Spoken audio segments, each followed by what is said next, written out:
میرا پیمبر عظیم تر ہے، میرا پیمبر عظیم تر ہے۔ سید الکونین والثقلین محمد سید الکونین والثقلین والفریقین من عرب ومن عجم مولاي صل وسلم دائما ابدا على حبيبك خير الخلق كلهم۔ بسم اللہ الرحمن الرحیم۔ معزز محتشم نمازین کرام، بزرگوں، دوستوں اور میری ملت کے عظیم نوجوانوں، آج اہل سنت کے قائد میں سے ایک بڑا معروف جو سنیوں کی پہچان عقیدہ ہے، سنیوں کی جان عقیدہ ہے اور قرآن و حدیث سے ثابت عقیدہ ہے، وہ ہے ندائے یا رسول اللہ۔ یا رسول اللہ کہنا کیسا؟ یقیناً آپ ایک دنیا میں رہتے ہیں، کوئی یونیورسٹی میں پڑھتا ہے، کوئی کالج میں پڑھتا ہے، کوئی اسکول جاتا ہے، کوئی تجارت کرتا ہے، ہر طبقے کا، ہر مکتبہ فکر کا بندہ ہمارے ہاں ملک پاکستان میں رہتے ہیں۔ آپ پر اگر کوئی اعتراض کرے یا رسول اللہ کہنا ایک بدعت ہے، نیا کام ہے، شرک ہے، اس پر عقیدہ تو الحمدللہ ہمارا پختہ ہے، اس میں کوئی سمجھوتا ہی نہیں ہے، لیکن ہمارے پاس دلیل بھی تو ہونی چاہیے۔ جو ہم عقیدہ پیش کر رہے ہیں اس پر دلیل کیا ہے؟ آپ جو یا رسول اللہ کہتے ہو، ادھر اللہ کو بھی یا اللہ کہتے ہو، ادھر رسول اللہ کو بھی یا رسول اللہ کہتے ہو۔ کوئی کہہ دے کہ تو یہ شرک ہے، جیسے تم اللہ کو پکارتے ہو ویسے تم رسول اللہ کو پکارتے ہو، تو یہ تو شرک ہے۔ اس پر چند ایک دلائل عرض کر کے اپنی معروضات انشاءاللہ وقت پر اختتام پذیر کروں گا۔ پہلی بات تو یہ ہے کہ یاد رکھیے گا، ندا کے ساتھ پکارنا یعنی کسی کو دور سے پکارنا، اگر تو الہ سمجھ کر، معبود سمجھ کر، اللہ سمجھ کر، مسجود سمجھ کر اگر پکارا جائے گا تو یہ شرک ہے اور بہت بڑا شرک ہے۔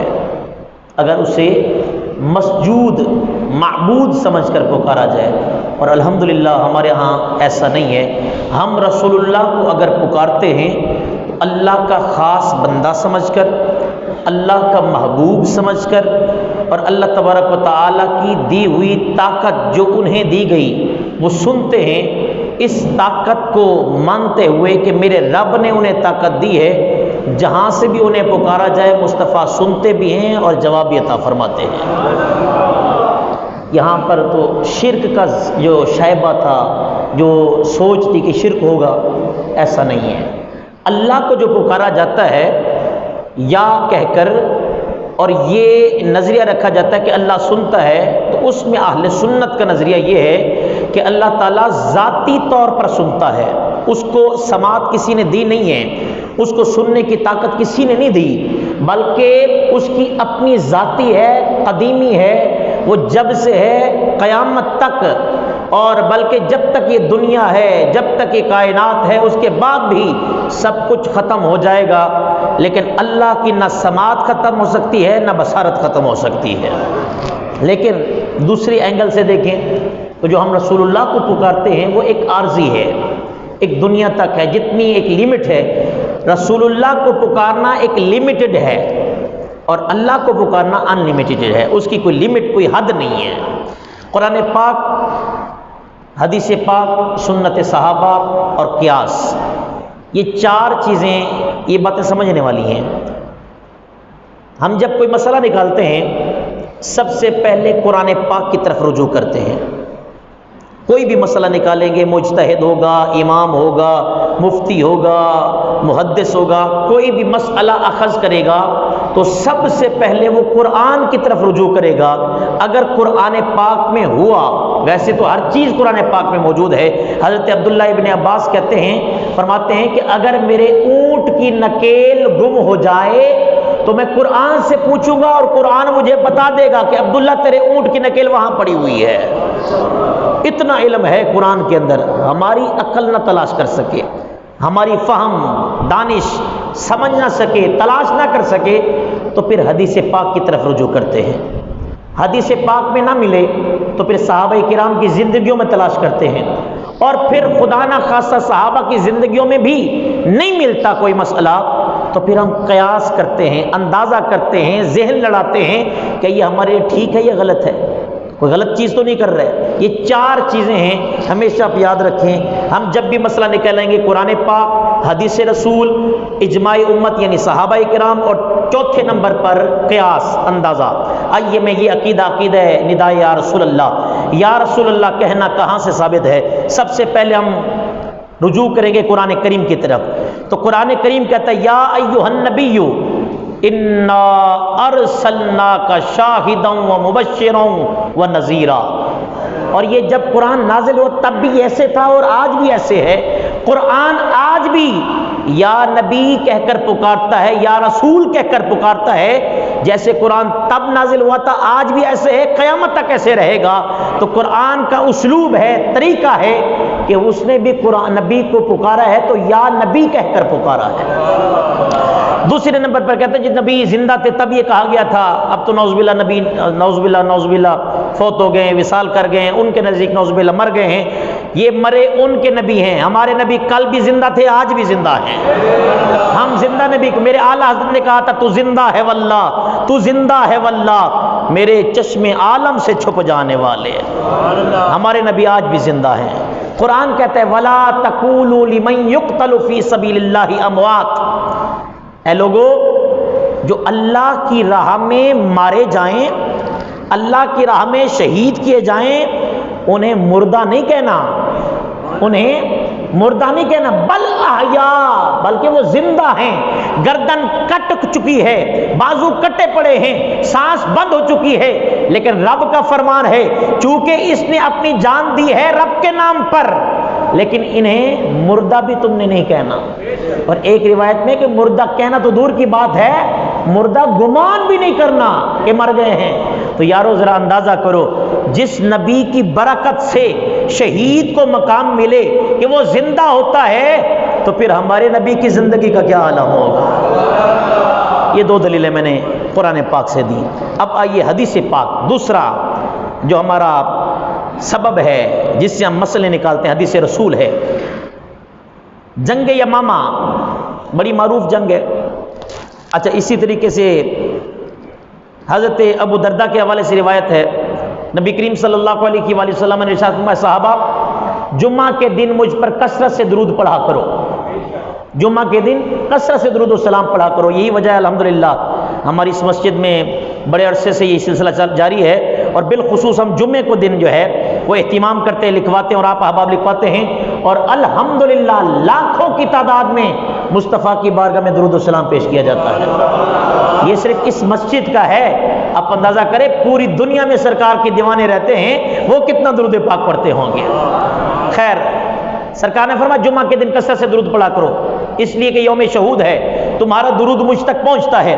صحابہ نے عرض کی یا رسول اللہ یہ تو آپ زندہ ہیں، حضرت ابو دردہ نے، ابن ماجہ کے حدیث ہے، یا رسول اللہ آپ زندہ ہیں، ہم درود بھیجتے ہیں، آپ سنتے ہیں، لیکن جب وصال فرما جائیں گے جب پردہ کر جائیں گے پھر یا رسول اللہ سنیے، ابن ماجہ کی حدیث ہے، صحاح ستہ کی حدیث ہے، صحیح حدیث ہے، سند بھی ٹھیک ہے، متن بھی ٹھیک ہے، راوی بھی ٹھیک ہے، عقیدہ بھی ٹھیک ہے۔ مصطفیٰ فرماتے ہیں ابو درداء تو یہ کہتا ہے کہ میں مر جاؤں گا، میں وصال کر جاؤں گا، میں وفات پا جاؤں گا۔ سن ابو درداء، ان اللہ حرم علی الارض ان تأکل اجساد الانبیاء فنبی اللہ حی یرزق۔ سن ابو درداء، بے شک اللہ نے زمین پر یہ حرام قرار دے دیا ہے کہ وہ کسی بھی نبی کو کھائے، اس کے جسم کو کھائے۔ آدم پاک سے لے کر عیسیٰ پاک تک ہر نبی اپنی قبر میں زندہ بھی ہوتا ہے، حتیٰ یرزق، حتیٰ کہ اسے کھانا پینا بھی دیا جاتا ہے۔ ایک طرف میرے مصطفیٰ کا فرمان ہے اور ایک طرف اس نادان کا کہنا ہے کہ نعوذ باللہ نبی مر گئے ہیں۔ میرے مصطفیٰ نے کہا ہر نبی، عیسیٰ ہوں، موسیٰ ہوں، یعقوب ہوں، یحییٰ ہوں، زکریا ہوں، الیاس ہوں، سارے نبی زندہ ہیں۔ صرف زندہ نہیں بلکہ اپنی قبر میں کھاتے بھی ہیں اور پیتے بھی ہیں۔ جنگ یمامہ بڑی معروف جنگ ہے اور جب بھی نام آتا ہے تو محافظین ختم نبوت کو سلام عقیدت جاتا ہے۔ یہ وہ جنگ ہے جو خالصتاً ختم نبوت کے لیے صحابہ کرام نے لڑی اور 1200 صحابہ کرام شہید ہوئے اس میں، جس کے اندر 700 صرف حافظ قرآن تھے۔ آج کل حافظ قرآن کی وہ حیثیت جسے آپ سمجھتے ہیں وہ نہیں ہے، اس وقت زیادہ تھی۔ کیوں؟ اس لیے کہ اب تو قرآن پاک ہمارے پاس موجود ہے۔ اب تو ایک بالفرض بھول جاتا ہے دوسرا یاد کر لیتا ہے، ایک فوت ہوتا ہے دوسرا زندہ ہو کر اسے یاد کر لیتا ہے، ایک بیمار ہوتا ہے تیسرا یاد کر لیتا ہے۔ قرآن ہمارے پاس موجود ہے۔ یہ اس وقت کی بات ہے جب قرآن ہڈیوں پر ہوتا تھا، قرآن پتھروں پر ہوتا تھا، قرآن پتوں پر ہوتا تھا، ایک ایک حافظ کی اشد ضرورت ہوتی تھی۔ اور جنگ یمامہ کے اندر ختم نبوت کی خاطر 700 حفاظ قرآن نے اپنی جانوں کے نذرانے پیش کیے تھے۔ اب وہاں پر معاملہ بنا، دلیل ہے قرآن پاک کی حدیث پاک سے۔ کوئی اپنی ذاتی بات ہو تو اس پر اعتراض ہو سکتا ہے، اور ہمارا ویسے بھی منہج نہیں ہے، ہم سنی ہیں، صوفیاء کے ماننے والے ہیں، محبت کا پیغام دیتے ہیں، محبت لیتے ہیں، محبت دیتے ہیں۔ گزارش یہ ہے کہ ہمارے عقائد کو دیکھا جائے، یا تو قرآن سے ٹکرا رہے ہوں یا حدیث سے ٹکرا رہے ہوں تو پھر تو ہمیں مشرک کہنا آپ کا کام بنتا ہے، پھر آپ بدعتی ہمیں کہہ سکتے ہیں۔ لیکن جب ہمارے عقائد قرآن سے بھی ثابت ہوں، حدیث میں سے بھی ثابت ہوں، تو پھر ہم آپ سے گزارش کرتے ہیں نا بھائی، ہمیں سرکار کا عاشق جو ہے، اگرچہ ہم عاشق جو ہے وہ کما حق کو تو نہیں ہے، لیکن سرکار کے غلام تو ہم کہلوانے کے حقدار ہیں نا۔ اب آئیے، صحابہ کہتے ہیں کہ جنگ یمامہ ہے، ادھر بھی جبے ہیں، ادھر بھی جبے ہیں، ادھر بھی امامے ہیں، ادھر بھی امامے ہیں، ادھر بھی داڑیاں ہیں، ادھر بھی داڑیے ہیں، ادھر بھی نعرہ تکبیر ہے، ادھر بھی نعرہ تکبیر ہے، ادھر بھی لا الہ الا اللہ کے نعرے ہیں، ادھر بھی لا الہ الا اللہ کے نعرے ہیں۔ اب پریشان ہیں، ادھر مسلمان پریشان ہیں، وہ کافر ہیں جو منکرین ختم نبوت ہیں۔ صحابہ کہتے مارے تو کسے ماریں؟ وہ بھی لا الہ الا اللہ کہتے، یہ بھی لا الہ الا اللہ کہتے، وہ بھی اللہ کا نام بلند کرتے، یہ بھی اللہ کا نام بلند کرتے۔ پریشانی ہے، قتل کریں تو کسے قتل کریں، ماریں تو کسے ماریں، پہچان مشکل ہو رہی ہے۔ اتنے میں حضرت خالد بن ولید، جنہیں سیف اللہ کہا جاتا ہے، جنہیں اللہ کی تلوار کہا جاتا ہے، حضرت خالد بن ولید نے کسی صحابی سے سنا، صحابی نے اس وقت ندا دی، لبیک یا رسول اللہ، یا محمدہ، یا رسول اللہ۔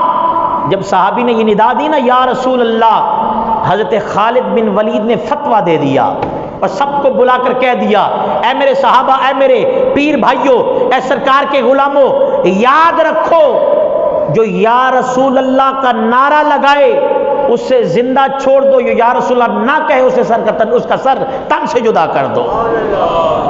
اب حضرت خالد بن ولید کی دلیل ہے، حدیث پاک میں موجود ہے، جنگ یمامہ کا واقعہ ہے۔ اب اس میں ہماری کوئی من گھڑت بات تو ہے نہیں۔ حضرت امام ابو نعیم نے اپنی مسند کے اندر ایک واقعہ درج کرتے ہیں، کہتے ہیں کہ نبی کریم صلی اللہ علیہ وآلہ وسلم ایک سفر پر گئے، تو راستے میں ایک جنگل میں آپ نے قیام فرمایا، رک گئے، خیمہ لگ گیا، ایک صحابی دروازے پر یعنی خیمے کے دروازے پر کھڑا ہو گیا، اس لیے کہ کوئی موذی جانور یا کوئی شیر یا کوئی چیتا یا کوئی اس طرح کا جانور سرکار کو تکلیف نہ پہنچائے۔ اب صحابی کھڑے ہیں، حالانکہ خود بھی تھکے ہیں، لیکن سرکار کی محبت، کھڑے ہیں خیمے کے باہر۔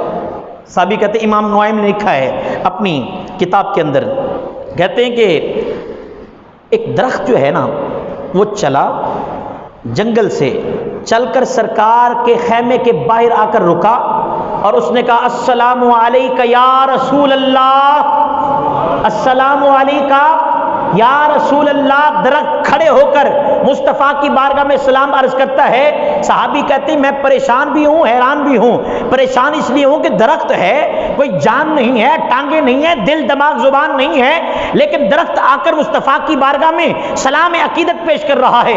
صحابی کہتے ہیں میں منتظر ہوں کہ سرکار اٹھیں گے، سرکار کو بتاؤں گا، لیکن جب میں گیا نا اندر خیمے کے اندر، سرکار بیدار ہوئے، میں نے عرض کیا یا رسول اللہ آج آپ کو ایک حیران کن بات نہ بتاؤں؟ سرکار نے فرمایا کیا بات ہے؟ عرض کیا یا رسول اللہ یہ درخت جو ہے نا اسے میں نے اپنی آنکھوں سے دیکھا ہے، یہ آیا ہے اور آپ کے خیمے کے باہر کھڑے ہو کر اس نے یا رسول اللہ کی صدا بھی لگائی ہے، آپ کو سلام بھی کہا ہے اور آپ پر درود بھی بھیجا ہے۔ مصطفیٰ فرماتے ہیں صحابی کیا اس سے حیران کن بات نہ بتاؤں تجھے؟ عرض کیا یا رسول اللہ اس سے حیران کن کیا بات ہو سکتی ہے؟ سرکار نے فرمایا جب ہم اس جنگل میں آئے نا تو اس نے رب کی بارگاہ میں عرض کی ہے، حوالہ غلط ہو تو میں یہ تو نہیں کہتا کہ جس طرح قتل کر دو یہ کر دو، اگر پھر آپ کی مرضی حوالہ دکھانا میرا کام ہے۔ امام نعیم کہتے ہیں سرکار نے صحابی سے کہا صحابی اس سے حیران کن بات نہ بتاؤں؟ عرض کی یا رسول اللہ اس سے حیران کن کیا ہو سکتی ہے؟ سرکار نے فرمایا کہ جب ہم اس جنگل میں آئے نا تو اس درخت نے رب کی بارگاہ میں عرض کی ہے یا اللہ تیرا محبوب ہمارے جنگل میں آیا ہے، کرم فرما، اجازت عطا فرما تاکہ تیرے محبوب کی بارگاہ میں ہم بھی سلام پیش کر سکیں۔